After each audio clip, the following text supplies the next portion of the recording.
Sahabat coders, di video kali ini kita akan memulai pembahasan yang baru. Mungkin baru bagi kalian yang para pemula, tetapi bagi kalian yang sudah pro di bidang programmer, ini sudah tidak asing lagi. Oke, jadi kali ini kita akan membahas tentang Git dan GitHub. Namun sebelumnya, sebelum kita lanjut teman-teman, jangan lupa bagi yang baru mampir di channel ini untuk tekan tombol subscribe-nya agar saya lebih semangat lagi untuk upload video-video terbaru, dan aktifkan lonceng notifikasinya agar teman-teman tidak ketinggalan video-video update, video-video terbaru dari channel ini. Baik, sahabat coders, tak perlu kita lama-lama lagi, kita langsung ke materi yang pertama, yaitu kita akan membahas tentang Git. Oke, stay tune and let's go. Yang namanya version control system. Nah, kira-kira teman-teman sudah pada tahu nggak apa sih itu version control system, atau biasa juga disebut VCS? Sudah ada yang tahu? Belum? Atau sudah ada yang tahu ya? Nggak apa-apa. Bagi yang tahu, saya akan jelaskan ulang ya secara singkat. Nah, VCS, apa sih itu VCS? Version control system ini. Nah, version control system adalah sistem yang mencatat semua perubahan kode pada proyek. Jadi ketika kita melakukan perubahan kode, nah itu adalah tugas dari VCS. Sistem ini sangat penting agar Anda bisa melihat semua riwayat perubahan kode Anda.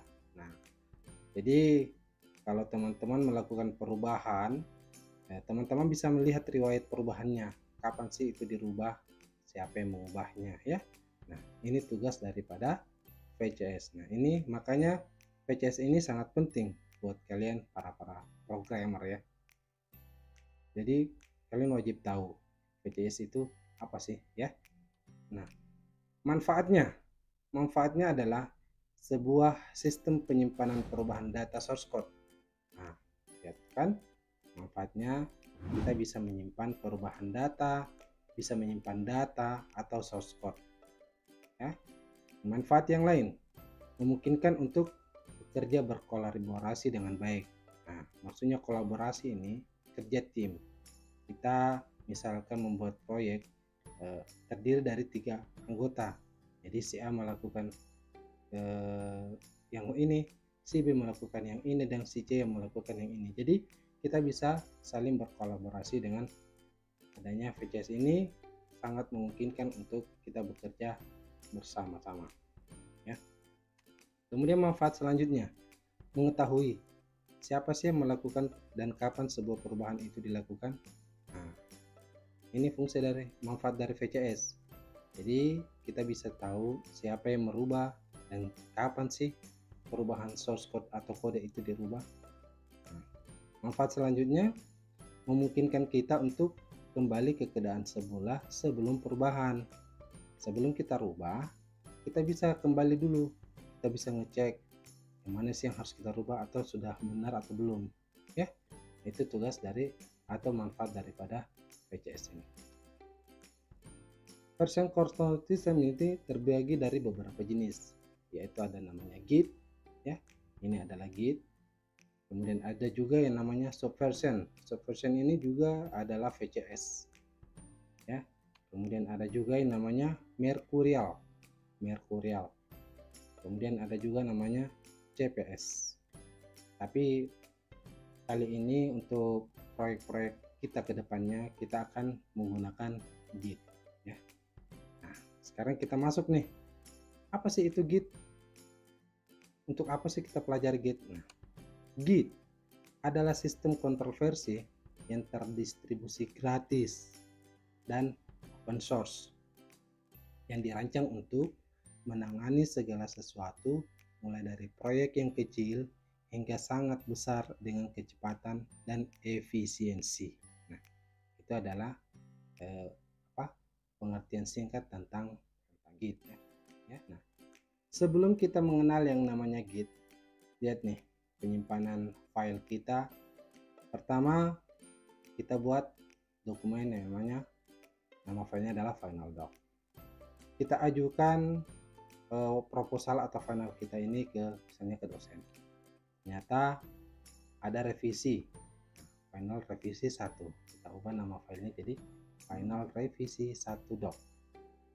Kemudian kita ajukan lagi, ternyata masih ada revisi, masih harus dilakukan perubahan. Nah, kita buat lagi nama file namanya final revisi 2, ya kan? Kemudian kita ajukan lagi ke dosen, ternyata masih ada yang harus dirubah. Nah, kita buat lagi nama file final revisi ketiga, hingga proposal kita ini diterima, sehingga kita membuat satu dokumen lagi atau satu file lagi yang namanya final ACC, ya. Nah, ini sebelum kita menggunakan Git. Nah setelah kita menggunakan Git, itu sangat rapi, penyimpanannya sangat rapi. Seperti ini contohnya teman-teman. Kita misalnya menyusun sebuah bab yang namanya bab 1, ya. Lalu kita simpan ke dalam folder yang namanya final proposal. Setelah kita ajukan ke dosen, tandanya ini bab 1 sudah ACC, ya. Kemudian kita buat menyusun bab 2, ya.